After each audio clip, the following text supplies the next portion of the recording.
Welcome back to the Builders Coach Show. I'm your host, Jess, and I'm here with Kurt. Kurt, welcome back. How are you? Thanks, Jess. Fantastic. How are you doing? I'm doing great. Let's jump straight into today's topic. Yeah. And it's all around this quote that says, slow is smooth, smooth is fast. And I think it applies great to some of the stories you want to share with us today.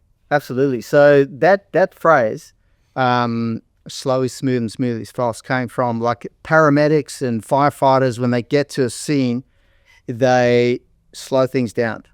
Like the firefighters don't run to get the hose and then to, get that. They just move, they walk slowly because they know if you rush things, then you could trip and make a mistake, and something happens that will set you right back. So you end up burning more time and wasting time. Whereas if you do it smooth and slow, it's actually a lot quicker in the long run. It's like a counterintuitive thing. Like most of the things that work in business, they're counterintuitive. Yeah.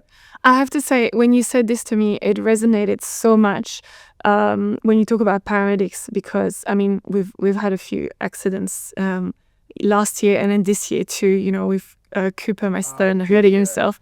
Going to the hospital a few times, yeah.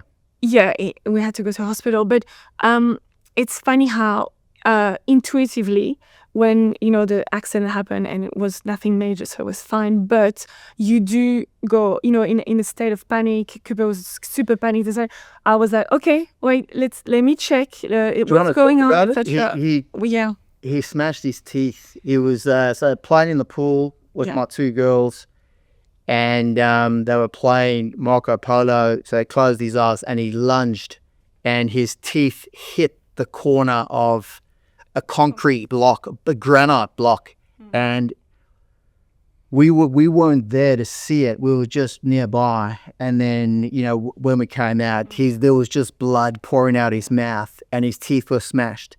And we didn't know how bad it was, but it was like sickening but horrible because he was screaming, and he had broken his teeth. He broke his teeth, but in that moment, all you can hear is Cooper screaming, blood. The girls everywhere because he touched it, so there was blood on his face, and it was like pissing blood from his lip. Yeah, it was just like dripping in the water. Yeah. So it's like you do, and I was thinking about it because I was like, him completely panicked, but somehow my intuition was like, okay, calm. And that I don't even like blood, but I was completely calm and like they are saying control, but I was like, okay, let's calm down, just show me. And at that moment, I don't know what I'm going to see, right? I don't know how bad it is, because he was just like this with his hands screaming.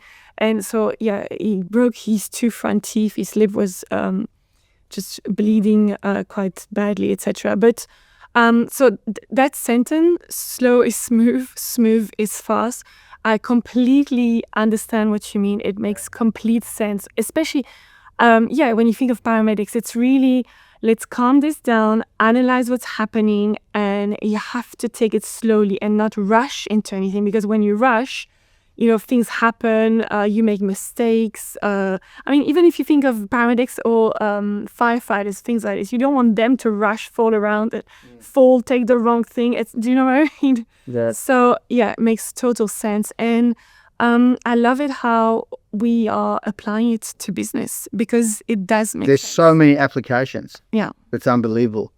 But especially in construction, the pre-construction phase being the most important, like slowing that down. Slow it down. Don't rush it. The opposite is a gunshot start. I spoke to one of my builders in the US about that. Signed contract, start the next day. You've got to slow it down. There's things you need to do to position the client. You've got to make sure the numbers are right, the selections, the team, everything. Otherwise, you're gonna trip over yourself. But it was interesting the way you dealt with Cooper, like whether it's maternal instinct, but it wasn't a thought process. It just naturally happened where you obviously knew we need to slow this down so that we can then act in the best possible way. And part of it is like step one, assess the situation. And when I got there, I'm squeamish as hell. When I saw him, he was screaming. He was like hysterical, right? Freaking out, understandably so.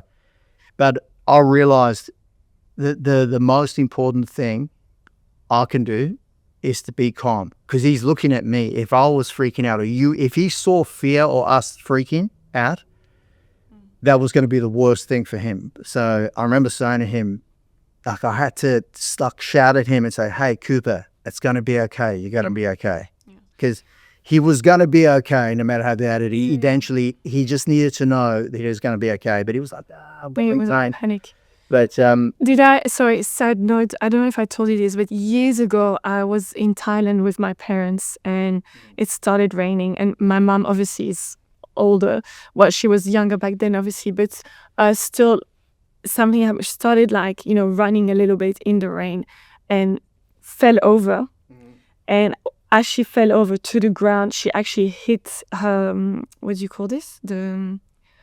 Like a top of the eye socket? Yeah, the top of her eye socket onto an edge on the floor. And it's Thailand. And she cut herself. Yeah. And this thing, how the head bleeds a lot?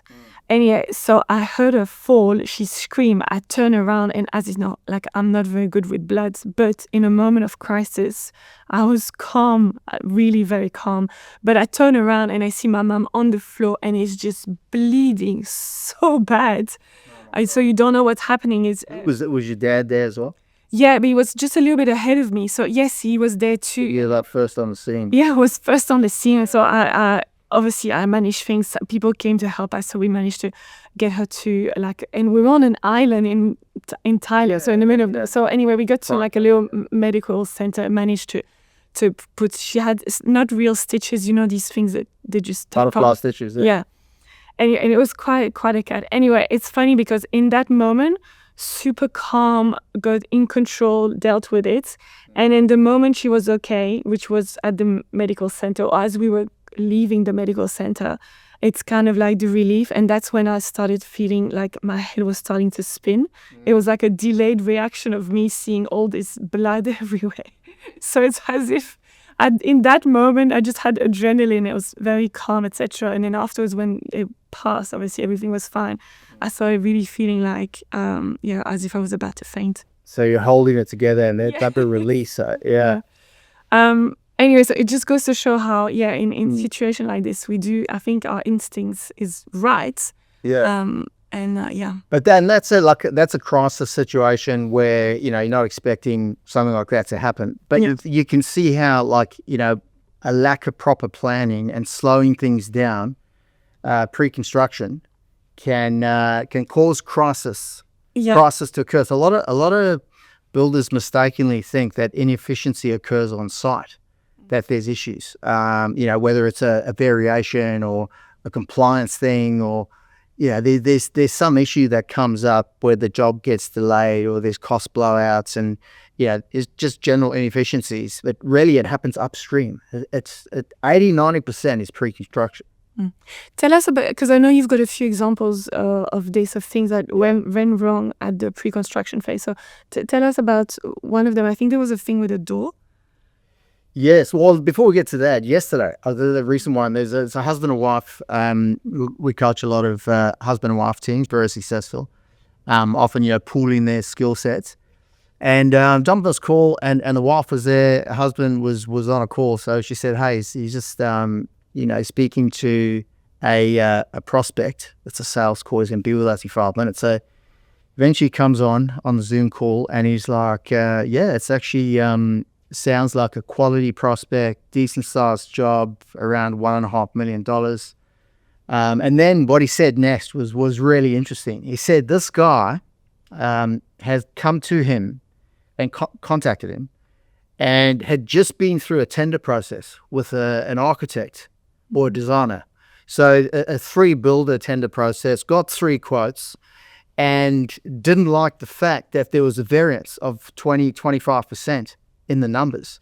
So he said to this builder, he said, "I want you to take me through an EBI process with value management, please." And this builder's got it on his website. Like, he's got information on there that explains, why they have a value management process and do a budget-led design and early builder involvement to collaborate with you, your architect, designer, or ours, and a quality estimator someone who understands the numbers so that you don't experience price shock and you get what you want for the money you want to spend. And that was brilliant. So that is an example, though, of, and we've seen it before. We've spoken about it where, people think the way to get an accurate number is to go out and get 3 quotes. That's conventional wisdom, right? Get 3 quotes. The middle one's probably going to be, the right number. But then you get numbers coming in at 1.5 and 2 million. What do you do then? So this guy had something like that happen, and he's like, well, screw that idea. This builder, has got a portfolio of work in a location that I'm in line with what I'm looking to get done, and you can build it within budget. So it's great for the client. It's great for the builder, obviously, because you can put your margin in at 25% and then manage the scope, right? And this is where, we're talking about, the insolvencies in Australia and the US and how it's, unprecedented. Like in this country, since Captain Cook arrived, at Botany Bay, we haven't had this situation. And it's crazy because if the demand is up, if you're a builder and there's more demand for building than there has been because the government's trying to build 1.2 million homes, then surely you should be making more money. So why are guys struggling? It's because they don't understand the numbers, right? But if you do understand the numbers and you've got a value management process that adds value, well, then it's ka-ching time. Like you're going to make a lot of money. So. And it's a win-win situation, right? And in your example here, in the real case example, the guy ditched all 3 of those builders, right, from the tender process and decided to go for someone else. Sales and marketing processes, are you going to put them in place? They should be education-based. You should be educating people on why you have a value management process, the fact that there's price shock, and how, there's a lot of variables. There's a lot that goes into doing an accurate quote. In fact, there's never been an accurate quote done ever on this planet. So it's important to unpack that complexity. Once you have a specialty, once you've got your niche, let people know what your process is about. That's important. So, but for the general public, they need to understand that the way that you get accurate numbers is not by going out to tender and getting multiple quotes. It's about finding a builder who has a proven process that they can demonstrate for getting the numbers accurate. And then do your due diligence. Make sure this builder is credible. Speak to past clients, right? Mm-hmm. And then decide on working with them during the pre-construction phase, slowing it down, and then that'll mean the actual construction runs smooth a lot quicker as well. Give us another example of that, slowing down the pre-construction phase and why it's so important. Well, an example of someone who didn't do that and what happened. Yeah, so I work with a builder who is doing a doing charge cost plus job. So that's, we're dead against that. You go fixed price. I'm not to say that there isn't a place for cost plus, but anyway, he's doing a cost plus job and he's wanting to, deliver value. But the way he was doing it was sort of people pleasing. His boundaries are not strong. And I found a lot of builders, that's the case, that they don't set strong enough boundaries. This is part of the slow it down at the front end, is to really, help the client understand the rules of the game. How are you going to work with them? The fact that they're part of the team. So when I started working with this builder, he had already sold this job. Okay. But it was a fucking nightmare. Like he'd ripped the kitchen out three times. And then on top of that, hadn't charged the client. And then the client was nitpicking on every little thing. And the builder was sending me these emails like War and Peace, from his client. Just, and I was like, oh my God. Okay. So I was applying Chris Voss from, Never Split the Difference, the ex-hostage negotiator, like his tactics, tactical empathy. I was getting these emails or put it into chat and say, respond the way Chris Voss would. So, saying to the client, okay, it sounds like you're agitated because, there's a 1 centimeter variance in the window, and he was wanting to change things, structural changes. It was just going on. And the builder was now owed $40,000. And this client was coming across like an absolute freaking lunatic, right? And I was like, okay, we could be dealing with someone with a personality thing. This guy could be a narcissist. Maybe he's got BPD. Who knows, right? Either way, it's do the Chris boss and take it one step at a time. But I knew what my builder needed to do was go in and realign the relationship. So ideally at the pre-construction phase, before they started the job, you should have laid down, and not laid down the law and the rules and the boundaries. It's more him taking the lead. And that's the way I sort of explained it to the builder. I said, you've got to take the reins and take the lead with the build. Tell the client, look, you're the expert. It doesn't matter if your client's a brain surgeon or who they are, a hardcore judge. They don't know how to build. They might be very intelligent and switched on and have lots of money, whatever. But you are leading this construction process, and you need to demonstrate that and explain it and tell them how it's going to be, including what you need from them. So payments on time. Don't contact me after hours. You need to make selections before we start, all that sort of thing. So again, he hadn't done that. So I said, what you got to do is now you sort of 3/4 of the way through the job, you've got to go in and you've got to say to him, we're drawing a line in the sand. You need to pay the $40,000 you owe me. This is how we do things moving forward. There's going to be an hourly rate. I'm going to charge you for anything. If you want to make changes, you can, but there's going to be a charge, and here's how it's going to work, and blah, blah, blah. So he went in, we prepared using the Chris Boss sort of approach. So you go in and it sounds like you're frustrated so he's taking ownership, frustrated because of these things. And, I empathize with that, and we're going to fix them, and here's how we're going to do things moving forward. And he delivered it really well. And the client did a 180, a complete 180. Okay. And that's when, I've got a good understanding of human nature, and I realized that guy, all he needed was to see the builder take the lead and demonstrate competence, right? And I've seen it, and it was interesting because the builder said he saw this client, he met with him with his son, and his son's 40 years old, and he could see the fear in his son's eyes. His son was scared of him. Oh, wow. Right?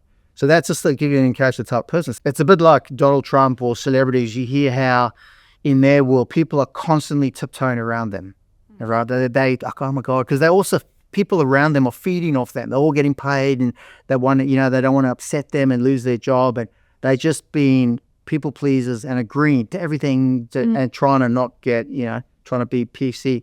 So when they have someone say to them, look, I disagree with you with what you're saying, and here's why, and this is what I think you should be doing. They respect that. I know Trump does. Like if you say to him no, and you're not scared to tell him what you think, those are the sort of people that he'll listen to and respect. And that's what happened with this guy. The builder said to him, okay, we're stopping this now, and this is what we're going to do, and this is why, and I need you to pay that money before I proceed. And he paid it that afternoon. So, I said to my builder, that's all the guy obviously wanted. He just wanted to see leadership and competence. And once he saw that, he's like, okay, he's probably got other shit going on in his life, that he wants to be able to turn his back and do his things, knowing that you're taking charge.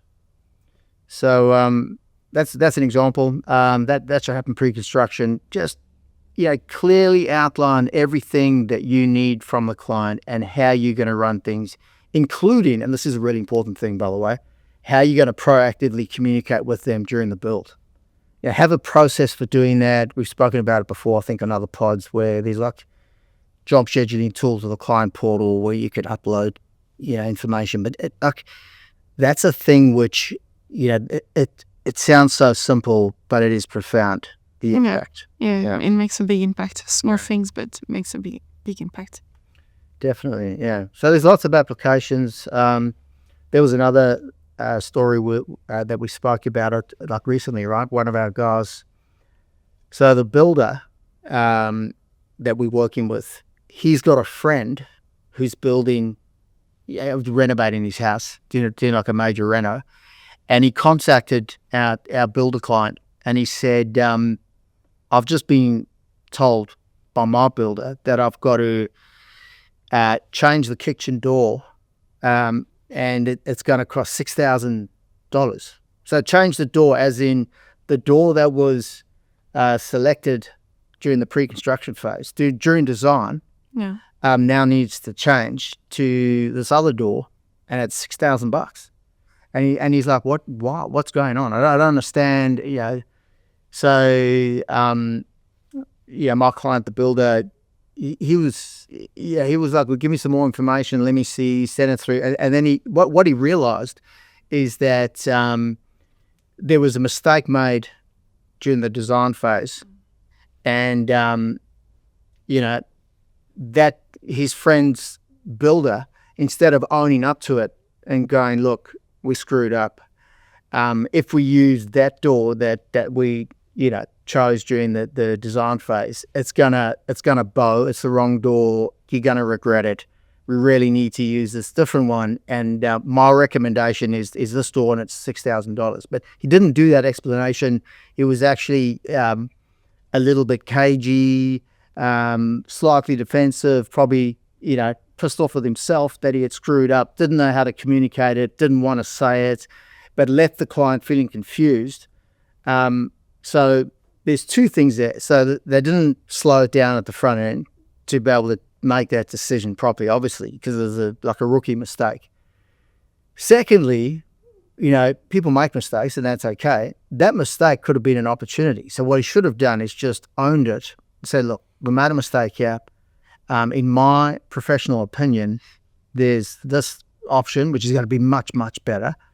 And yes, it's $6,000, but we'll do it at cost, or we'll wear half of the cost, or whatever it is. So then you've educated the client, taken ownership and responsibility for the mistake, and then sort of gifted them something, which creates a story that the client could then go and tell someone at a dinner party, which is almost like it's marketing. It's a marketing expense. Yeah, and it gives, the feeling for the client is like, oh, well, even if a mistake was made, he owned up to it and he did something about it, etc. Yeah. I think, and it goes in both of these examples that you've just given us now. The taking accountability and ownership of a mistake, it goes a long way. It really does. Huge, man. Yeah. It goes for relationships too, by the way. But so, taking accountability of like, well, this happened, that wasn't right, or, you don't even have to say we'll fix it, but just the first step of just saying, yes, this happened, or explaining why it happened and what was wrong about it. Yeah, people want transparency, basically, and understand what's going on, and someone to be accountable for it. And then the second part is really the leadership around, well, this is how we're going to fix it, or this is the solution, or this is how we're going to work going forward, etc. Yeah. Yeah. No, you're spot on. So really, it should be acknowledged. It's acknowledging the mistake immediately, as quickly as possible. Yeah. And I like the relationship example, right? We're watching something, it was a show or movie or something, and the guy screwed up, and his partner, she brought it up straight away, that's another thing, being able to say, hey, you upset me with whatever it was. But the guy acknowledged it immediately. Hey, that must have been, really uncomfortable for you. My bad. That's on me. I'm sorry, immediately. So it's like that, and that goes a long way, right? As opposed to getting defensive. What do you mean? Well, you don't do that the other day. Well, you screwed up. You know what I mean? So it's relationship dynamics 101. But of course, it's you've got to be vulnerable, which is not easy, but it goes a long way. And then it's one of those things that's going to prevent issues down the track. So one of the mistakes I see a lot of builders make is if there's bad news, they don't bring it up. There's usually around costs. So there's a cost escalation. Something's going to cost more. That allowance, or there's something that we picked up from a compliance thing or whatever. It's going to take longer. It's going to cost more. When they leave it till the 11th hour, then they bring it up. And that infuriates people because they inevitably find out, okay, so you knew about this 3 months ago and you just left me in the dark. That don't do it. Another one, very common one, is the budget's $1 million. They're doing the builder's doing the quote. It's coming way over budget, 1.4 or whatever. Don't wait until you present the quote. Like phone them and say, listen, like when you find out, just say, hey, listen, this is significantly more than we anticipated, or that you were thinking. Just a heads up. It just takes the sting out of it. It's a bit like they got to get a slap in the face instead of a punch on the nose.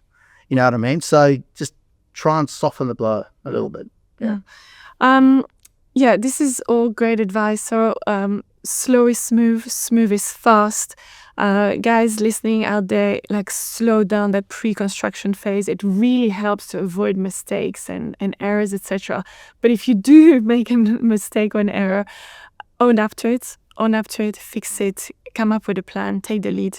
Exactly. And the best way to slow things down, guys, is using a value management process. It's really not that complex.